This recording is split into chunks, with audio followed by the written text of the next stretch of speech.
Hello guys ကျွန်တော်ဒီနေ့မှာတော့ landscape 2နဲ့အဲ့လိုမျိုးကြမ်းအောင်ပေါ့နော်ဘယ်လိုဆော့မလဲဆိုတာကိုလာနေမှဖြစ်ပါတယ်ဒီအားလီမှာကြတော့ဗျာကျွန်တော်တို့ကဒီမှာ Hera ပါတယ်ဆိုတော့Hera နဲ့ဇက်ကိုတင်ထားပါတယ်ဘာလို့လဲဆိုတော့ဒီ Astro တင်လို့ရှိရင်ဗျာ Astro ကရနိုင်ကြီးက50ပါတယ်ဆိုတော့အဲ့လိုမျိုးတင်ဆော့ကြည့်ကြပါအဓိကကတော့ဒီဘက်မှာကျတော့လင်းထောင်ပေါ့နော်တည့်ရတယ်ပေါ့နော်ဒီကျွန်တော်ကဒီခိုးမှာကျတော့ဗျာကတ်တင်နေတယ်ဆိုတော့ဒီမှာကျတော့ကတ်စီကကျွန်တော်တိတ်မကြိုက်လို့မို့ဒီဘက်က Astro ကတ်ကိုရွေးလိုက်ပါတယ်။ဘာလို့လဲဆိုတော့ဒီ Astro နဲ့ပဲကျွန်တော်ကလုံးဝထိန်းဆောင်ပါဗျာဒီလားကျွန်တဲ့ဟာတွေကိုလုံးဝတင်မဆော့တော့ပေါ့နော်။ဘာလို့လဲဆိုတော့ဒီ Astro ပွင့်လို့ချင်းပဲနောက်ထပ် round မှာကျတော့လေ Astro ကတ်ရနိုင်ကြီးက50ဆိုတော့Astro နဲ့ပဲတောင်းရဖြစ်ပါတယ်။အားဒီမှာတော့အဲ့လိုမျိုးကျွန်တော်ဒီမှာကျတော့ Hera ရလို့မို့ Hera ထိန်းဆောင်ပေါ့နော်။ဘရိုဒီမှာကျတော့အဲ့လိုမျိုးအားဒီမှာတော့ကိုပေးတဲ့ကောင်ထိန်းဆောင်ပါအဓိကတော့အားလီမှာတော့အစချင်းတယ်မယ်ဆိုလို့ရှိရင်တော့အဲ့လို hacker တော့ပါတော့ join လုပ်နဲ့ထိန်းစော်ရဲကောင်းပါတယ်ဒီမှာတော့အမြဲတမ်းပဲကျွန်တော်ကတော့ပတ်စံကို30လောက်တော့ချမ်းဆောင်ရပါတော့အဲကြောင့်မို့ဒီမလိုတဲ့ဟာတွေတော့နည်းနည်းရောင်းသိချင်ပါတယ်ပြီးသွားလို့ရှိရင်ဒီမှာတော့ကျွန်တော်ကနိုင်မလားဆိုပြီးတော့အဲ့လိုပေါ့နော် join တွေပါတွေတော့သူကလောက်ကြည့်တယ်ဒါပေမဲ့မနိုင်မှန်းသိတော့မို့တခါလေး hero ကိုရှောင်းနေပါမယ်ပြီးတော့အနေကျွန်တော်ကဗျာဒီ Astro နဲ့ပဲတွားမှာဗျာတိလားအဲ့တော့ Astro ကလည်းရနိုင်ကြီးကတိတ်တော့မရှိပေမဲ့လည်းအဲ့လိုမျောလိမ့်မိဆော်တာပေါ့နော်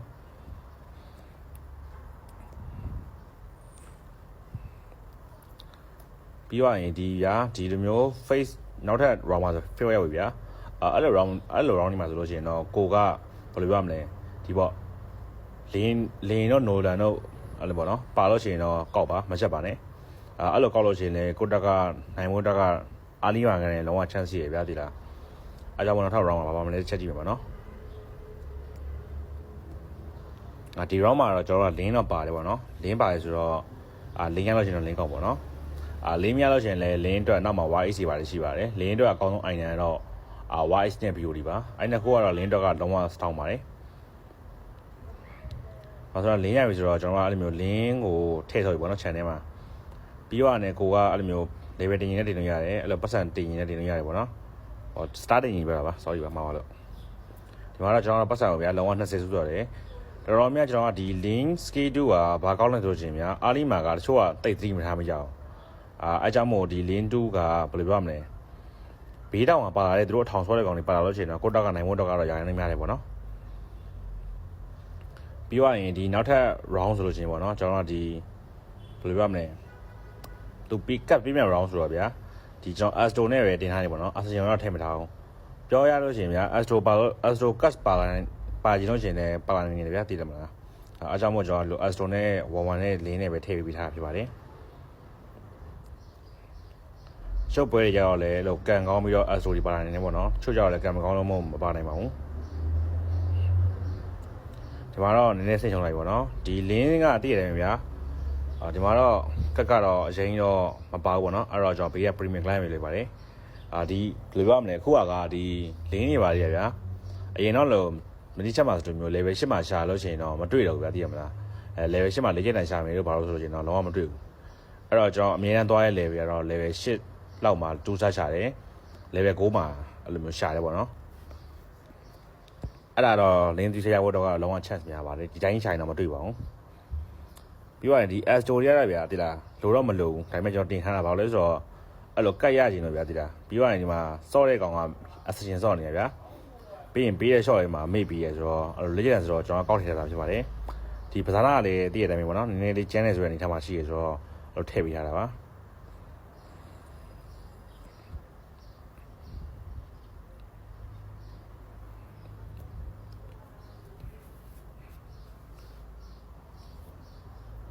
ပြီးတော့အနေကိုစော့မဲ့ကောင်ပေါ့နော်တခါတည်းအဲ့လိုမျိုးဆူတာသိကြပါတယ်ဒီနေရာမှာတော့ကျွန်တော်ကပဇာနာဘောလုံးရောင်းနေတယ်ဆိုလို့ရှိရင်ဗျာ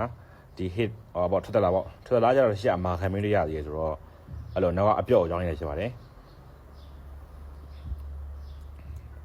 ဟုတ်ကဲ့အခုအချိန်မှာတော့အဲ့လိုမျိုး Astro တော့မပါသေးဘူးပေါ့နော် Astro ကိုကလိုချင်လို့ရှိရင်တော့ရှေ့က Facebook ပေါ့နော်အဲ့လို Facebook မှာပဲပါလို့ရှိရင်တော့ကောက်ပေါ့နော်မရှက်ပါနဲ့ပြီးတော့ကျွန်တော်အဲ့လိုမျိုး level လေးနည်းပါးတင်ဆော့တယ်ပြီးတော့ရင် အဲ့တော့လင်းတွေပါရှာဆော့တယ်ပေါ့နော်မာတော့တော့ level တင်ဖို့တော့ကိုကမတင်လို့ရှိရင်သူအောက်ကပြတယ်ပေါ့နော်အဲ့တော့ပြီးတော့ရင်ဒီမှာစမွန်လာရတော့ဗျာပတ်စံလက်ကားလို့ရင်တော့ဒီတိုင်းပဲသူ့အောင်လို့ဒီတိုင်းပဲဆော့ရင်တော့အဲ့လိုနိုင်နေပေါ့နော်ဒါပေမဲ့စမွန်အောင်တွေဆော့တာဖြစ်ပါတယ်မှာဆိုလို့ရှိရင်သူတို့မော်စကိုတွေပါတွေသိရမလားအဲ့လိုဘေးတောင်ထားရတဲ့ကောင်တွေဗျာ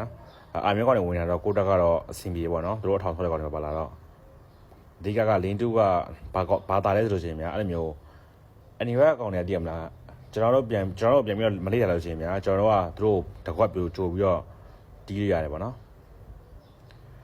်ဒီ round မှာကျတော့ဗျာဟိုမှာ Astro တော့ပါတယ်ရတော့ချင်းတော့ကောက်ပါဒီမှာတော့ကျွန်တော်တို့ Astro ပါတယ်ဆိုတော့ဗျာဒီ Astro Crystal နဲ့ပဲလင်းကိုတက်ပြီးလို့ရှိရင်တော့အဲ့လင်းကလုံးဝ2စားတော့နဲ့လိုက်ပြီးတော့ရှင်းပြီးလို့ရပါပြီအဲ့တော့ Astro 3အောင်ဆိုတော့ဗျာကျွန်တော် Astro 4အောင်ပြအောင်ထပ်ဖြစ်ပေါ့နော်ဒီမှာဆိုတော့4 Astro နဲ့ကျွန်တော်လုံးဝရှင်းလို့ရပါပြီပြောရရင်ကိုကဗျာဒီ Dragon Squad ကိုပေါ့နော်အဲ့လိုအများကြီးမထားနဲ့ပေါ့နော်အဲ့လို2កောင်းလောက်ထားရင်လည်းရပါတယ်အဓိကတော့ Dragon တွေကဘယ်ကောင်ရှိလဲဆိုရင်တော့ Sun ပေါ့နော်ဆရာဆက်ရှိပါတယ် Sun နဲ့ Sun နဲ့လို့ကျင်တော့ Summon ဆိုတော့ပတ်စံလာကားရတယ်ပေါ့နော်ဒီနေ့ပဲအားလေးမှာတော့လုံးဝအဆင်ပြေထင်ပါပေါ့နော်ပြီးတော့လည်းကို level ကအခုလိုဗျာကျွန်တော်ခွန်ရောက်နေဗျာကျွန်တော်မှာ premium client လည်းရှိတယ်ကျွန်တော်လုံးဝမတုံးထားဘူးဗျာတိလားဒါကကိုအစီအမီလို့ရှင်တော့ short ပိုင်းနေပေါ့နော်ကိုအစီအမီနေသေးရဆိုတော့ကျွန်တော်ကတော့ပတ်စံသိမ့်မသုံးပေါ့နော်အဲ့လိုမျိုးပါပြီးရင် lane scale 2ဆိုတော့ဒီအတိုင်းပဲဒီမှာသူတို့အထောက်ဆောတဲ့ကောင်ဘေးတောင်မှာဆိုတော့အဲ့ကောင်ပါလာတယ်အဲ့သူတို့အထောက်ဆောတဲ့ကောင်တွေတီသွားလို့ရှင်ဗျာသူတို့ဘက်ကဘာမှမဟုတ်တော့ဘူးဗျာတိလားအဲ့ဒီကောင်တွေကကျွန်တော်တို့သူတို့အနိုင်လို့ရတယ်ပေါ့နော်ပြောရရင်ကို့မှာကခုစမ်းကြလိုက်ဆိုတော့ဗျာအဲ့လိုစမ်းပေါ့နော်ဒီ channel ထုတ်ပြီးတော့စမ်းနေပါတင်ဆောက်ပေါ့နော်ဒီမှာတော့ cast ကတော့အရင်မကောင်းတဲ့ကြောင့်မို့ကျွန်တော် winner crown ရေးပါတယ်ဒီ winner crown လည်းကောင်းတယ်ပေါ့နော်ဘာကောင်းလဲဆိုလို့ချင်းပေါ့နော်ရိုး winner crown က hype အဲ့လိုမျိုးတီးပြန်တယ်လို့ချင်း300လောက်ဝယ်တယ်ပေါ့နော်ဒီကောင်ကကျတော့80 60အဲ့လောက်တော့တက်ပါတယ်ကျွန်တော်ကဒါတရားမကြည့်ရရောတရားမပြောပြရပေါ့နော်တရားဘယ်လိုပြောမလဲလုံးဝ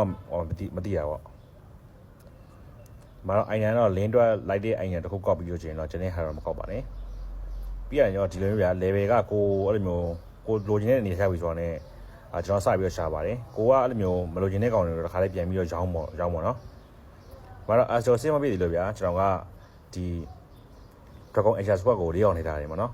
Astro ပြည့်လို့ချင်းတော့အကုန်လုံးဖြုတ်ပါမှာဖြစ်ပါအကုန်လုံးဖြုတ်ပါပါကျွန်တော်ကမြင်တဲ့အတိုင်းပဲအဲ့လိုမျိုးခုတော့မှကျွန်တော် level 8ဗျာဒီပြီးသွားရင်ဒီပွဲမှာကအဲ့လို lane ဆော့တဲ့ကောင်သိမရှိဘူးဘာဆော့လဲဆိုနေရာ submarine ဆိုရတော့သူတို့ဘက်က hero ကတိတ်မရဘူးပေါ့နော်အဲ့တော့ကိုကတကွက်ကောင်းရတယ်ပေါ့နော်အဲ့တော့ lane ဆော့တဲ့ကောင်တွေပါလို့ရှိရင်တော့ကျွန်တော်က lane တွေပါတော့တိတ်ရဖို့တော့ကတော့ chance မရှိပါဘူ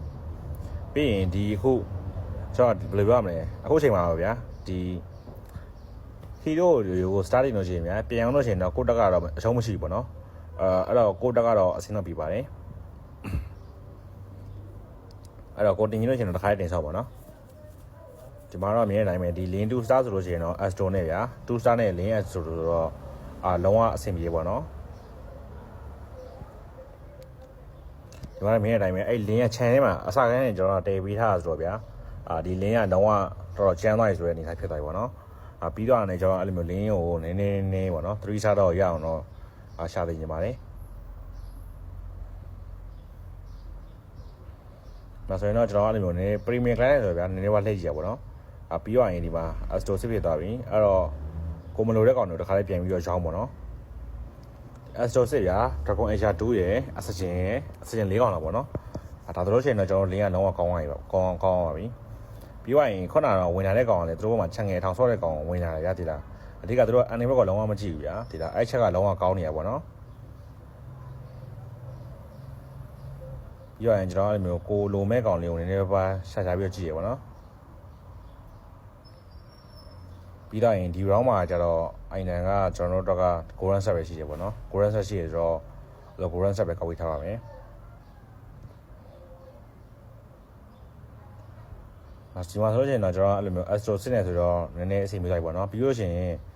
ဘာလို့မလဲဆိုရင် level 10ပေါ့နော် level 9လောက်ရပြီဆိုရင်တော့အဲ့လိုကိုစော့မဲ့ကောင်ကိုတော့ရှာပေါ့နော် level 9မှာပဲရှာပါlevel အရင်မှမလို့ချင်လေ့ကျက်တန်ရှာဖို့ကမလွယ်ဘူးဗျာဒီလားအကြောင်းမို့ level ကိုအဆင်ပြေတော့ပဲထိန်းဆော့ကြပ